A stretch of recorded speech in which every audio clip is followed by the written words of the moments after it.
Hello, and thank you for joining us. This is No Soundbites Allowed.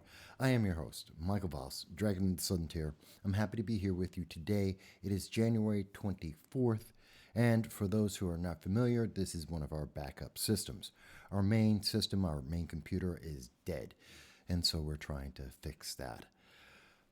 If this is the first time that you're seeing our channel, we want to welcome you. Thank you for being part of our audience. And we want to always let you know that you are welcome with your questions and your thoughts at any time. Now, what I want to talk about today is something that came from one of the audience members. Graham had spoken to us about a day ago in the community. He had left a comment asking about the Freedom Caucus, asking about H.R. 25. It's something that you're hearing more and more about right now because Joe Biden has come out and made comments on it, and Democrats are starting to react to this. So what is H.R. 25? Who is the Freedom Caucus? How will this affect you? A couple of big questions there. Before we get into that, we want you to know that not only do we do the weekly show a couple times a week, we also, every Sunday at 2:30 p.m. Eastern Standard Time, do a live stream with you. We reach out across all the social media that the internet overlords will allow to be able to hear what you have to say. And this week we plan to do the same thing. Of course, we may be on our backup system, but we will be speaking to you this Sunday, backup system or main system, one way or another, because we always want to hear what you have to say. With that said, what is the Freedom Caucus? The Freedom Caucus is essentially a counterpart to the Progressive Caucus. Now, Hakeem Jeffries, who is he is the minority leader for the Democrats in the House of Representatives. And they have their progressive ideals that they try to push. They're pretty powerful amongst the Democrats as the progressive voice has been growing throughout the Democrat Party over the last decade or so. But the Freedom Caucus is kind of a counterpart to that. It's a counterbalance to an extent. It is a group of conservatives who are much more constitutional based.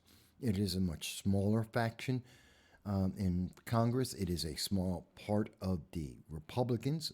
You would see the distribution of the Republicans as either establishment or conservative constitutionalist Freedom Party. Freedom Caucus. So that's essentially how that breaks down. And you've heard some of the names, Matt Gaetz, Jim Jordan. A few of those people are actually rather popular. Now, that's who the Freedom Caucus is, and they have some power. In fact, they were the ones responsible for about a dozen of the votes against Speaker Kevin McCarthy as he was trying to gain the speakership. McCarthy represents the establishment Republicans, and the Freedom Caucus were holding him back, trying to make sure that some of the issues that they've been focused on and want to bring to attention for the American public actually get heard. Things like term limits, in one example, and also getting rid of the IRS and changing the tax structure in the United States. Something, funny enough, that most Democrats say that they agree with as well. Now, part of the deal to finally get McCarthy as Speaker of the House, one of the things was to bring to the floor H.R. 25. Now, a lot of people don't realize there's a lot of bills. Right now, there's over 500 bills that have been introduced to Congress since January, since the beginning of this year, 2023. But most of those bills will be dead. Or someone says, this is an idea I have, I propose this, and it goes absolutely nowhere. Whether there's no one supporting it, like H.R. 61 from Representative Sheila Jackson Lee, which is trying to turn everybody into a white supremacist, or something that's more popular, like the continuing resolutions to fund the government. So most bills are dead. And H.R. 25, the Fair Tax Act, it has been dead for many years, but people are continuing to push it. The deal was that you would have to actually bring a vote to the majority of Congress, to the representatives, and say, okay, vote on this. Do you believe in abolishing the IRS? Do you believe in instituting what is essentially a flat tax, changing our tax system? It's a yes or a no. Or some people will vote present. It's pretty straightforward. They want to get people on record. And it's something that they have been prevented by both Democrats and Republicans for a decade. No one wants to actually go on record saying, do they believe in a flat tax? Do they want to get rid of the IRS? Fair enough. So Graham had asked us about this and said, what did we think about H.R. 25 and what do we think of the Freedom Caucus? Now, when we first thought about that, we were going to talk about this past Sunday before the computer system issues, audio issues happened. But then yesterday, it was President Joe Biden. It was Joe Biden when he said that House Republicans are proposing a 23% national sales tax. And I'm going to quote him here from his tweet on Twitter. House Republicans have proposed a new 23% national sales tax on American families, increasing the prices of everything from groceries and gas to food and medicine. American families need more breathing room, not less. Now, if you hear that, and someone says told you that he was talking about H.R. 25, the majority of American people will say, hell no. I don't want another tax. We already get too many taxes. I mean, in New York State, we have taxes and fees, which are taxes, on everything. It's too much. People don't have enough money, and we are in a recession, whether they like to admit it directly or not. We're in the middle of a recession. Food prices have soared 25, 35, 45%. You know this. You go to the store every day. And now they're talking about adding another 23% on top of that. I mean, you're talking about bread being 63% higher. You're talking about eggs being almost 600% higher than they were a year and a half ago. No one would agree with that. And that's why Joe Biden said that, because he was lying. Joe Biden lied once again to the American people. He misrepresented the truth. Here's something that the Disinformation Governance Board was supposed to be attacking: misinformation. Because what Joe Biden said actually takes H.R. 25 out of context.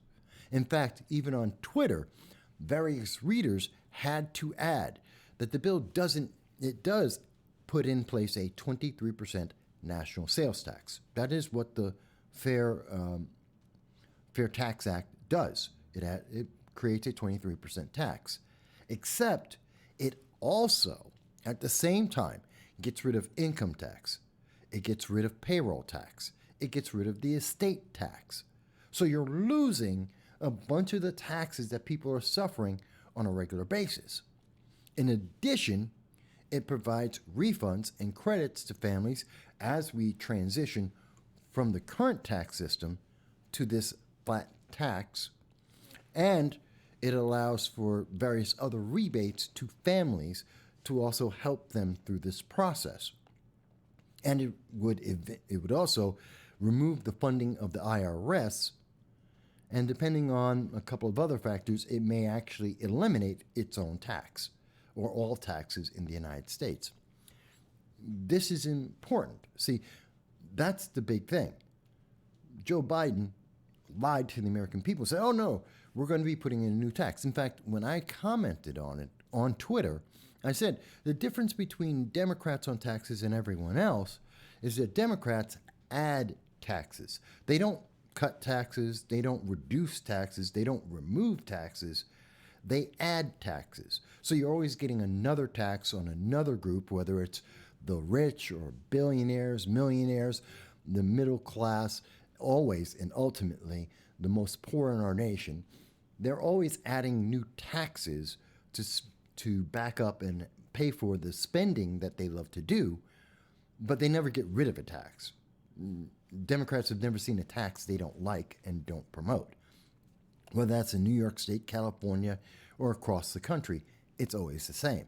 So when you hear a Democrat, especially Joe Biden, say, oh, it's a 23% tax, instantly everyone's going to assume, well, this is an additional tax. This is an extra tax that you will be paying on top of everything else that you pay. That is fundamentally a lie. That is absolutely misrepresenting the law and what it proposes to do. So that's a big thing. When you tell the public, oh, it's 23%, but you leave out, oh, yeah, but we're getting rid of everything else, there's a big difference. So the average person in America, what you're paying at least 15, 18, 23, 21% for your income tax. Then there's a payroll tax, another 6% on top of that. Then some people have the estate tax that may be affecting them. But let's say the average person, you're somewhere in the 20 percentile plus another 6. So at least a quarter of everything you're spending is being taken by the government. This would be slightly less. Instead of 26%, you'd be looking at about 23% in one flat tax. Makes a big difference. In fact, many people will be saving a ton of money, like in the middle class, homeowners, people with families, 2, 3, 5 kids, and of course the rich. By the way, I have no problem with the rich. I don't know anyone who wants to be poor. Because if you want to be poor, it's very easy. But no one wants to be poor. No one grows up saying, I want to be ghetto fabulous. I want to be as poor as possible, dependent on the government. No one does that. The American dream is to be able to own your own business, to own a home, to own a car, to be able to afford things. That's why we have the highest quality of life in the world and one of the best standards. That's why there are millions, in fact, tens of millions of people trying to enter this country legally and illegally every year. It's because you can become rich. It's because you can improve your economic status and the quality of your life above anywhere else in the world with less difficulty than anywhere else in the world. So when we see people demonizing the rich, I always have to say, well, what was the last time that you saw a poor person open up a corporation and employ people? They don't. Let's be real. The rich are integral to our success.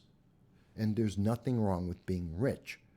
Greedy is a different thing. That's a different word, that's a different meaning, and they're not interchangeable.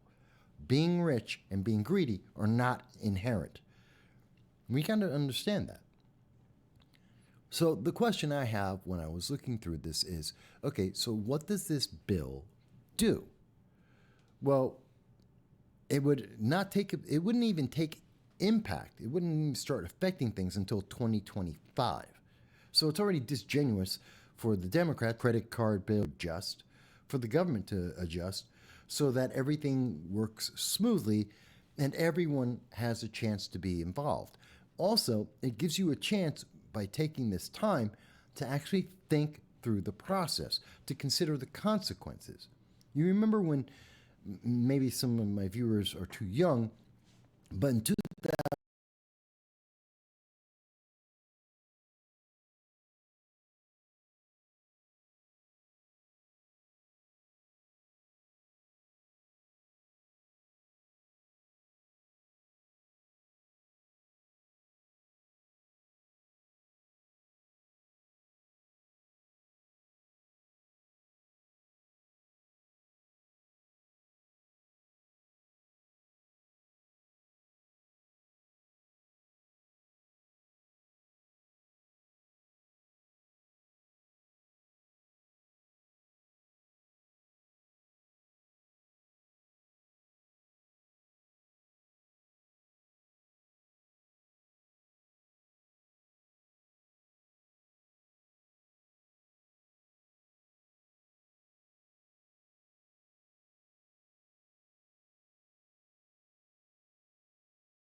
when President Obama was having his summer of recovery, Remember that? When we were recovering from the Great Recession, as they called it, he decided to institute a bunch of things like cash for clunkers. He had the checks that he was sending out, the Obama cash. And I want to quote this. The bill terminates the national sales tax, that's the 23% tax they're adding, if the 16th Amendment to the Constitution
which creates the income tax, is not repealed within 7 years after the enactment of the bill.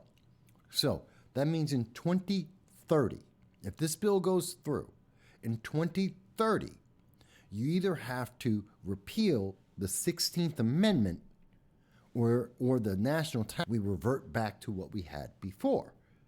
Now, this is smart because if the consequences are more severe and worse,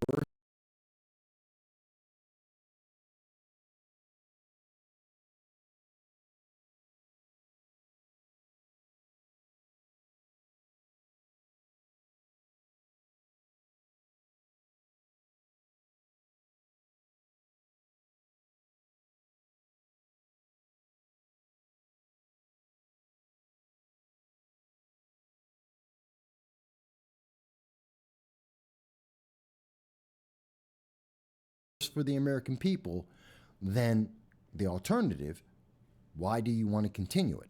You want to go backwards and you want to say, okay, no, let's put the old system back in place. Democrat plans don't do that. They just compound to the problem. Then those come up with a new law, new taxes, and new regulations to add on top of whatever screwed up and say, well, don't worry, we'll fix it later. We're going to add something and it'll just change it all, which makes the system worse and worse and adds to more and more complications. So In looking at the Fair Tax Act, which, again, in the links, you can see it in the description, you can see it for yourself, it makes sense on a lot of levels. The tax itself is for most Americans less than what they're actually paying right now.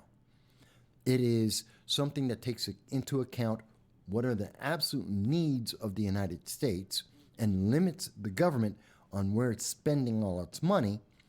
It has a time limit, so it's locked in to say, okay, this experiment either works or it doesn't within 7 years. It has a phase-in period so that people can prepare for this and they know what's coming. It's not a shock to the system for individuals and businesses. And it also takes care of the IRS, something that most people do not like and do not think works well. It is one of the most bloated sections of the United States government with way too much power. Many people agree with that, whether you're a Democrat, a libertarian, or a conservative. Most people would say the IRS has too much power. And when we see the IRS deciding that they have the power to go into your private banks, to go into your credit card bills, to see how you're using your PayPal, to try and find extra dollars, every dollar that you have, to find new ways to take your money, not the rich, you. They don't need 87,000 IRS agents to go after people who are rich. There aren't that many rich people. They do need it if they're going after the common person, middle class and lower income people. That's who they're going after.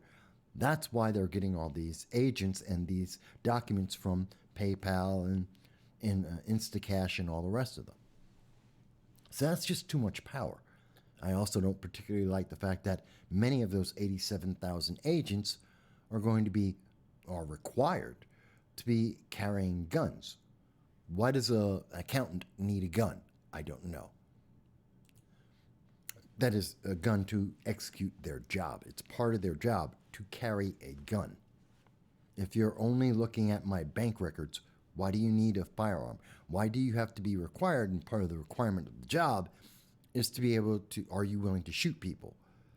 As we found out when they were putting out the job application, we know that's what they are required to do. It's part of the requirements of the job. It's crazy. So we have Joe Biden, who has lied to the American people and said H.R. 23 is an additional tax, as if it were a Democrat bill, that it's just going to be adding. That's not true. So he's putting pressure on Republicans and the Freedom Caucus to try and kill this bill in Congress before anyone ever even reads it, before the American people even understand what it is or what it can do. He wants to kill it by saying they're just going to give you more and more taxes. It's a horrible idea. Forget the Republicans and just do what the Democrats say. Obey, don't think. And that's horrible. That's insulting. It really is. And at the same time, what are we seeing from the Democrats? What are they trying to do right now? What is their impression about the debt ceiling, the national debt, about spending, all of it? Are they trying to cut spending right now? Are they trying to find ways to save money and reduce the amount of money the government is printing, which would lower the amount of inflation and maybe stop the increases of interest rate increases? No. What Democrats are doing right now is they're trying to introduce H.R. 415 to repeal the debt ceiling and for other purposes. Now, this is kind of important. What are Democrats trying to do? So they don't want a flat tax. They want to keep things exactly as they are, and they want the government to spend as much money as possible, which is inflationary, which is one of the reasons why we're in a recession, because the government is printing too much money, and they have to print the money because they're spending too much money. So this seems to be a problem, because the Democrats are saying, no, we don't want to have a flat tax and even things out. We want more IRS agents to try and squeeze every nickel and dime out of your pocket that they possibly can. We want the government to spend money like drunken sailors wish they could, And we're going to remove any kind of limitation on our ability to spend as much money as possible, which is going to inflate the economy and hurt poor people. Because inflation always hurts lower incomes more than anyone else, every single time. They are the worst off of every group of Americans. And Democrats are saying they just want to be able to spend forever. They want to spend without any limitation. They have an idea, they want to spend money on it, and they're going to use your taxes to do it. And they're just going to bankrupt the nation. This is literally how you become a banana republic. For those who don't remember, that's the 1980s South America, Central America. They were printing money so fast, it was worthless. And this is similar to what we see historically with the Weimar Republic, where they would print money so fast, it would take wheelbarrows to be able to buy a loaf of bread. You're just printing forever, and it's useless. It becomes worthless. And that's what the Democrats are doing here with H.R. 415. But they'll tell you, this is essential, that America needs to lift the debt ceiling. We need to be able to pay for the bills. They're not dealing with the source of the problem, which is often the case with many Democrats, is we're not dealing with the source of the problem, which is spending. We're spending too much money, and we can't bring in enough money to cover that, which is why we have more and more debt, which is why we have more and more inflation, which is why we are in a recession, which is making the recession deeper and longer. This is a problem. And this is a system. Mind you, there are Republicans who are just as guilty on this, but at the moment, the Democrats are going whole hog for this. And I think it's important to know that there are some 42 sponsors. Every single one of them are a Democrat, to lift the debt ceiling, to allow the government to spend as much money as it could possibly imagine forever, increasing the amount of inflation and deepening the recession. And they're trying to tell you that the bad guy is the Freedom Caucus because they want to have a flat tax, because they want to get rid of the IRS. They want to limit the spending of the government, which has caused the problem in the first place. They're the bad guys, but the Democrats are the good guys because they're just going to spend forever. And this is something you've heard before, because you can go back. There's a Politico article, Ocasio-Cortez boosts progressive theory that deficits aren't scary. This was from February 6th of 2019. I know, almost no one remembers this. But this was the same time when Andrew Yang was running for president, and he had his universal basic income, that they were going to just pay people money, that they were just going to print money forever, and they would also pay for your basic. They give you $2,000 a month. Where is this money coming from? This is trillions of dollars of new spending that we would just have to print and create. Where's that money coming from? How's that going to impact? Well, it's going to increase inflation, for one, and it would bankrupt the nation, for two. But the answer that comes from Alexandria Ocasio-Cortez and so many others, like Elizabeth Warren, also in 2019, is, well, it's not really a problem. Alexandria Ocasio-Cortez said to Business Insider, the notion that the government doesn't need to worry about balancing its books should be a larger part of our conversation. The government doesn't have to do what you and I do. The government doesn't have to make sure that we can only spend what we make. No, the U.S. government can be in absolute debt. They can drive the nation into poverty. It's okay, because the government will just print more money. Elizabeth Warren said in the same Politico article that Congress' current system of finding savings to offset spending increases doesn't make sense. It's clear that we need to rethink our financial accounting for the United States. Oh, so we just need to print more money. We need to stop trying to cut spending. We need to stop worrying about spending, and we just need to print more money.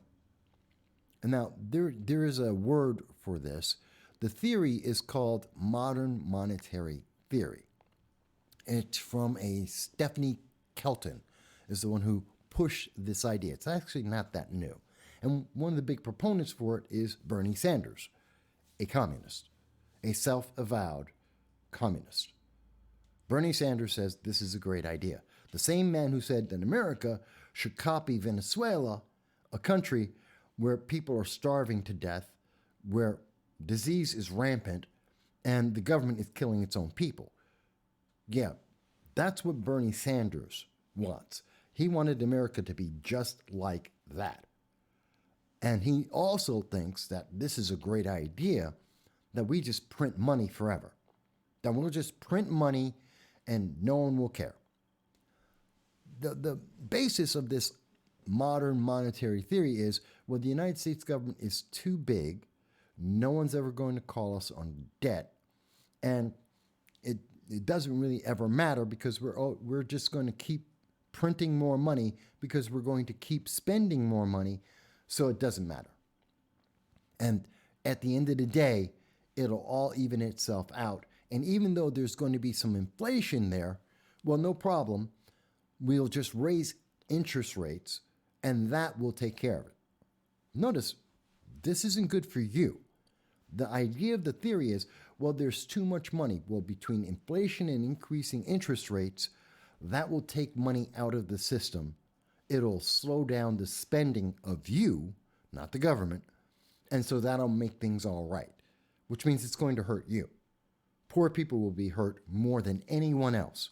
The middle class will get slammed because they're going to increase interest rates, which is your car loans, your college loans, your credit cards. That's going to hurt middle class and poor people more than anyone else. Inflation is going to hurt the poor more than anyone else. You know who's hurting right now because eggs cost, I've heard as high as $10 for a dozen eggs. I think those are organic eggs, but again, $10 for a dozen eggs. I've seen $5 for a head of lettuce. This is 300, 500% increases in the cost. Who you think's getting hurt by that? Middle class, yeah, sure. The rich, not really.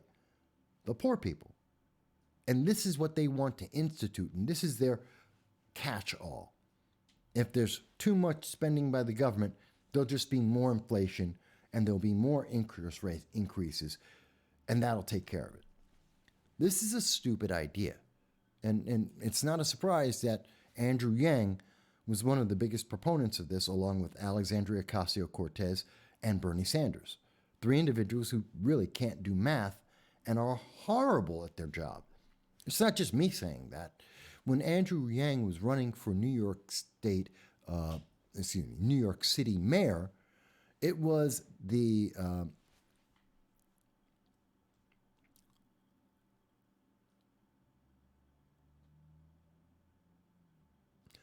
Manhattan Institute for Policy Research that looked at the ideas of Andrew Yang, of the universal basic income, of free money, of unlimited spending by the government, and they said it doesn't work. It's actually counterproductive. It's going to hurt more people than it helps, and it doesn't really help anyone. So over and over again, we see people who have been figuring this out. Now, I know, you're going to say to me, well, Mike, what does this all mean? Let me sum this up. Essentially, the Freedom Caucus, whether you like them or not, is immaterial. Just remember, it doesn't matter if you like any politician or not. It's a question of, are they effective? Are they efficient? Whether you would like them personally is meaningless. Whether you would go out and have dinner with them or have a beer with them, useless. Because that does not improve your quality of life. That does not change the impact to America or the world. So I don't care what elected official it is. If you like them, you don't like them, I could care less. It's meaningless. That's your personal preference. Have at it. But what we're looking at is the Freedom Caucus has a plan that seems to make sense. It's going to put more money into the pockets of more people than is happening today. It's going to limit government spending more than any other proposal out there right now. It's going to get rid of one of the most bloated and, well, I would say overreaching departments of the government, the IRS, where no one else has a plan to do that. These are effective, efficient things. And it's built in that it will self-destruct. It will remove itself if it doesn't work automatically. No one has to get the votes for that. No one has to get the right people elected. It doesn't have to involve making deals. It is guaranteed that if it isn't working, it will shut itself off automatically. So it has a lot of things that we don't see in most bills. They've actually considered the consequences. They've actually been thinking ahead and saying, well, we can fix this, and if we're wrong, we have a way to stop this. And the counteroffer that is being given to us, the counteroffer coming from the progressives and Hakeem Jeffries, is that, okay, well, we're just going to spend more money, which would increase inflation. It would deepen the recession. It's going to hurt poor people.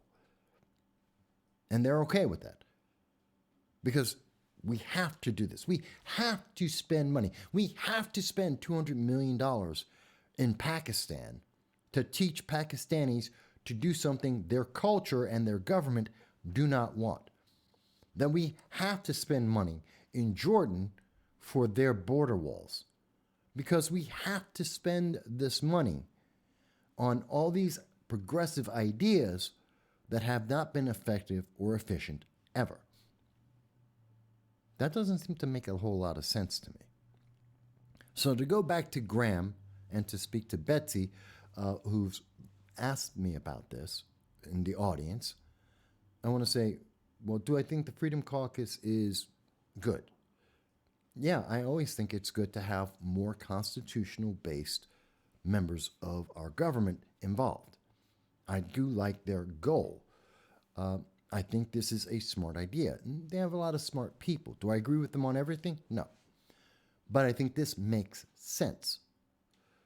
So in that regard, yeah, they're okay. And some of them are better than others. Fantastic. H.R. 25. Do I support that bill? Yeah, I do.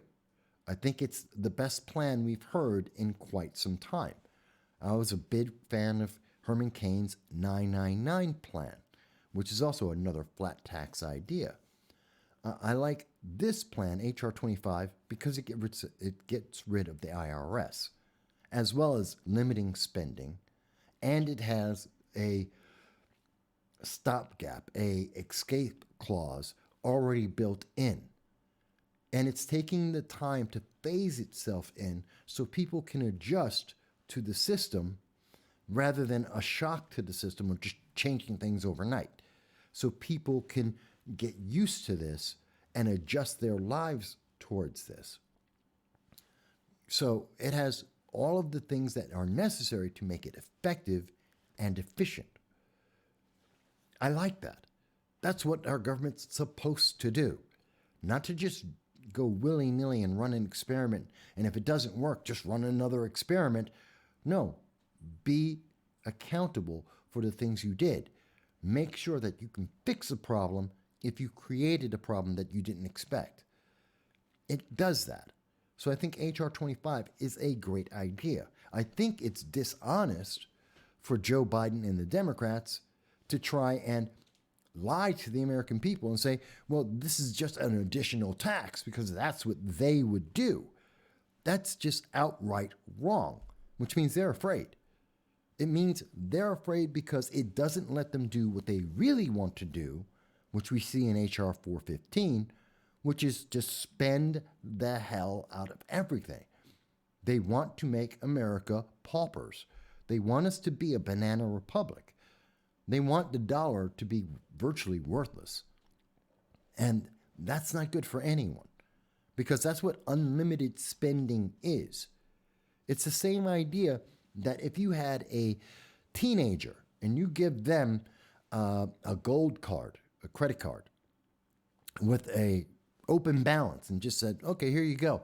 They're going to spend the hell out of that because they don't value what they're spending. They have no concept of the consequences of what they are doing. And they aren't the ones at the end of the day responsible for paying off that bill. And that's why you see it over and over again. It's why we don't give credit cards to most kids, because they're not responsible and they don't understand the consequences. But that's exactly what Democrats are pushing right now.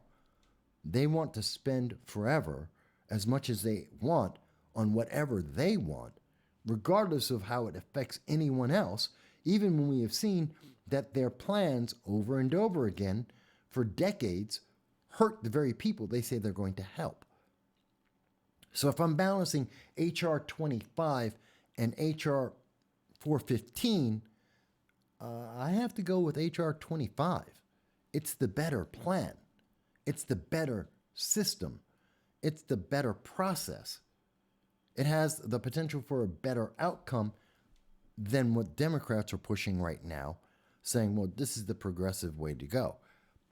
I'm sorry, that's not an effective way to go. And every one of the proponents that have been pushing these ideas for the last decade, Alexandria Ocasio-Cortez, Andrew Yang, Bernie Sanders, Elizabeth Warren, their big voices in this movement have all been proven to be wrong. It doesn't work. It doesn't work on a small scale like in New York City. It doesn't work on a national scale. And when we see other countries that have adopted these kind of ideas, they failed too. Every time. Over and over again.